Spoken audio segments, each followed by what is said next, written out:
नमस्कार, कसे आहात सगळे? बरे आहेत ना? तुमच्या इच्छा, आकांक्षा, मनोकामना गणपती बाप्पा पूर्ण करू देत आणि तुमचा हा दिवस खूप छान जाऊ देत.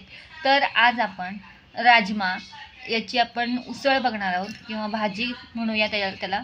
तर आपण राजम्याची भाजी आज कशी करायची ते बघणार आहोत. बऱ्याच ठिकाणी राजमा भात खाल्ला जातो.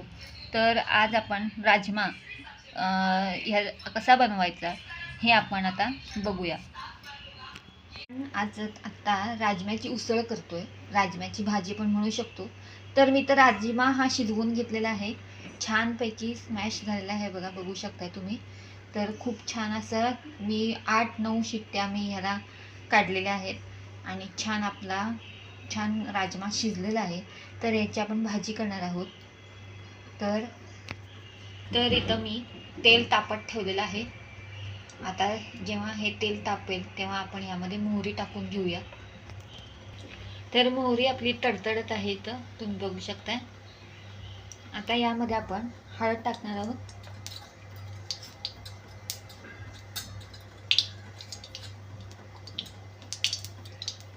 पण त्याआधी आपण यामध्ये कांदा टाकून घेणार आहोत, मग हळद टाकणार आहोत.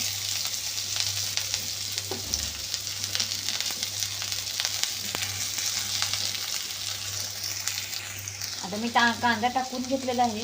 तर यामध्ये आपण हळद टाकणार आहोत. तर अर्धा चमचा मी हळद टाकत आहे. आता हे छान आपण परतून घेऊया. कांदा थोडा तांबूस लालसर रंगावर झाला की यामध्ये आपण लाल तिखट घालणार आहोत, अर्धा चमचा.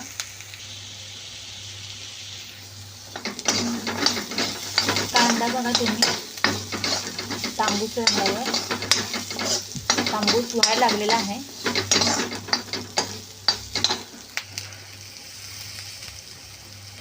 आता यामध्ये आपण तिखट घालून घेऊया. लाल तिखट मी 1 पाव चमचाच घालत आहे, मी जास्त तिखट करत नाही. तुम्हाला तिखट हवं असेल तर तुम्ही जास्त घालू शकता.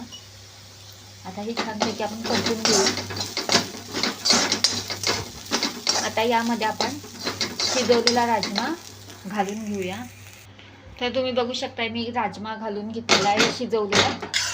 छानपैकी मी 7-8 शिट्ट्या काढलेल्या आहेत राजमाच्या, म्हणजे ते छान मऊसूत तो शिजतो. कारण का कच्चं राहिलं तर आपलं पोट दुखू शकतं, त्यामुळं आपण जास्त 8-9 शिट्ट्या आपल्याला काढाव्या लागतात राजम्यासाठी. तर आता हे छान आपण मिक्स केलेलं आहे. आता यामध्ये आपण थोडासा गरम मसाला घालूया. तर मी इथं गरम मसाला घालत आहे, 1 पाव चमचा मी गरम मसाला घालत आहे. आणि अजून 1 पाव चमचा आपण सांबार मसाला घालूया, जो एव्हरेस्टचा आहे सांबार मसाला, त्यानं टेस्ट खूप छान येते. तर एव्हरेस्टचा मी पावच चमचा मसाला घालत आहे, त्यामुळे त्याची टेस्ट खूप छान येते. आता आपण हे सगळं मिक्स करून घेऊया. आपला राजमा खूप छान होते.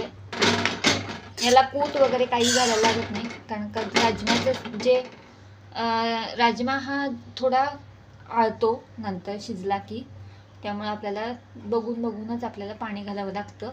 आता यामध्ये आपण मीठ घालून घेऊया. तर चवीपुरतं मी मीठ घालत आहे. आता हे छानपैकी शिजवून घेऊया. आपला राजमा तयार आहे. आता मी याच्यावरती कोथिंबीर घालणार आहे.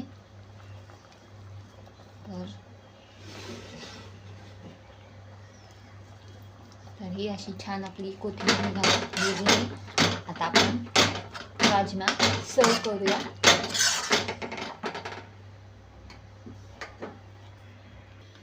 तर आपला राजमा तयार आहे, तुम्ही बघू शकताय. आपला राजमा खूप छान असा टेम्पटिंग झालेला आहे. तर कशी वाटली रेसिपी? जर आवडली असेल तर लाईक करा, शेअर करा आणि माझ्या चॅनलवरती जर तुम्ही नवीन असाल तर सबस्क्राईब करा. जेव्हा तुम्ही माझ्या चॅनलला सबस्क्राईब कराल तेव्हा माझ्या अशाच वेगवेगळ्या रेसिपी तुमच्यापर्यंत पोचतील. तर आपण अशीच एक रेसिपी घेऊन पुढच्या व्हिडिओमध्ये भेटूया. तोपर्यंत तुम्ही स्वस्थ राहा आणि मस्त खात राहा.